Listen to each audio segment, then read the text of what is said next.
দর্শক, স্টার নিউজের পক্ষ থেকে আমি রফিল ইসলাম টুটুল জাতিসংঘের সদর দপ্তর থেকে আপনাদেরকে স্বাগত জানাচ্ছি। দর্শক, আপনারা জানেন যে জাতিসংঘের অধিবেশন ইতিমধ্যে শুরু হয়েছে। এটি জাতিসংঘের সাধারণ পরিষদের ৮০তম অধিবেশন এবং এটি ৮০তম প্রতিষ্ঠা বার্ষিকীও জাতিসংঘের। সেই কারণে এবারে অধিবেশনটি একটি তাৎপর্যপূর্ণ হবে বলে আশা করা হচ্ছে।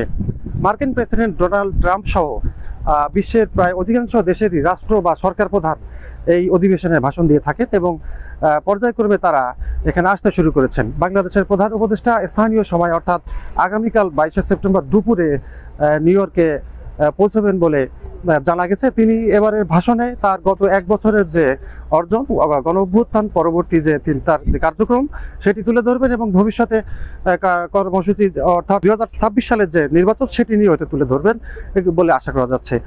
এছাড়াও প্রধান উপদেষ্টা এই অধিবেশনের বাইরেও বেশ কিছু দ্বিপাক্ষিক মিটিং করবেন বিভিন্ন রাষ্ট্রপ্রধানদের সাথে। এছাড়া বাংলাদেশি কমিউনিটির যে লোকজন আছে তাদের সাথেও প্রধান উপদেষ্টা সমাবেশ করবেন বা মিলিত হবেন বলে জানা গেছে প্রধান উপদেষ্টার কার্যালয় থেকে। দর্শক, এই অধিবেশন উপলক্ষে গোটা নিউ ইয়র্ক জুড়ে নিরাপত্তার চাদরে ঢেকে ফেলা হয়েছে। আপনারা ইতিমধ্যেই দেখেছেন হয়তো নিরাপত্তা কার্যক্রম যেগুলো নেওয়া হয়েছে। এছাড়া বিভিন্ন দেশের সাংবাদিকরাও এই অনুষ্ঠানটি কভার করতে ইতিমধ্যেই এখানে এসে পৌঁছেছেন। তো দর্শক, এই ছিল সর্বশেষ খবর। জাতিসংঘের ৮০তম অধিবেশনের সবশেষ খবর জানতে চোখ রাখুন স্টার নিউজে।